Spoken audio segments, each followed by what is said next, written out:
And then from the move came ELO, but there was a bit of a crossover, wasn't there? And at one stage, you had records in the charts at the same time. It was a bit of a strange one, wasn't it?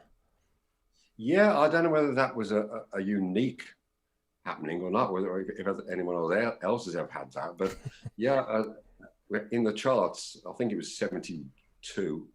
We had California Man was a big hit Yeah. for the move, and 10538 Overture was a big hit for ELO. So we really had come to a crossroads, and we had to choose which way we were going to go. But it was a bit of a no-brainer because Jeff Lynne had only joined the move, so we could finish our contractual obligations and do another album and a couple of singles. But the whole idea was to form a new band, and that's obviously what we did with ELO. Absolutely. And then they were massively successful. You guys, sorry, were massively successful with ELO. I mean, between 72 and 86, you had more top 40 hits in the UK and US than any other band on the planet. I mean, that's just staggering to think of. And it was kind of the album El Dorado, wasn't it, that pushed you firstly into that huge stratospheric point, especially in America. Absolutely. The one thing that where the move went wrong is that we never went to America. We did in 1969 for like a 3-week tour, but we were way past our best.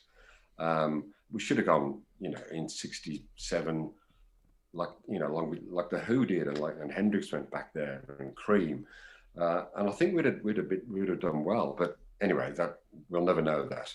So we made a point of concentrating on America, and you're absolutely right. The first gold album was El Dorado, which wasn't a hit in the UK, and our first major hit in America was a great Jeff Lynne song called "Can't Get It Out of My Head," which again was not a hit in the UK.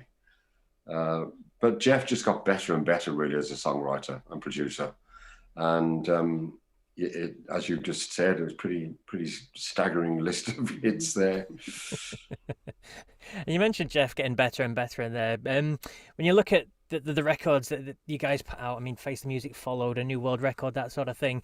You're finding yourselves as one of the biggest bands on the planet. Did Jeff have any pressure, or did he struggle with writing stuff like that, or did it just come quite naturally to him? I think he was definitely under pressure to write new songs and new albums, and we based ourselves in Musicland Studios in Munich, which Queen later used, and it was Donna Summer's studio too. And we just spent weeks and weeks there. But Jeff loved recording, and out of the blue, when we first went to, that was the follow-up to New World Record, I think. And the idea, as far as I know, we were just going to make another album, but Jeff just couldn't stop writing great songs, and it ended up a double album, and probably the best album that we ever made. And what was your reaction when you first heard what he'd come up with for that record out of the blue? Because, like you said, that was phenomenal, 10 million plus record sales, and platinum all over the world. Yeah, it was such a layered process. Jeff would just bring a song and play us the tune, and very often there weren't even any lyrics, or just a couple.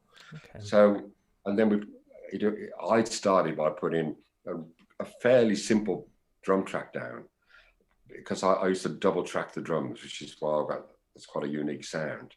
And then we put on the bass and keyboards and guitar and maybe a violin solo, and then and probably more and more keyboards, and then a massive orchestra. So, from a tiny acorn came this oak tree. Yeah. Massive oak tree, which sold millions. I mean,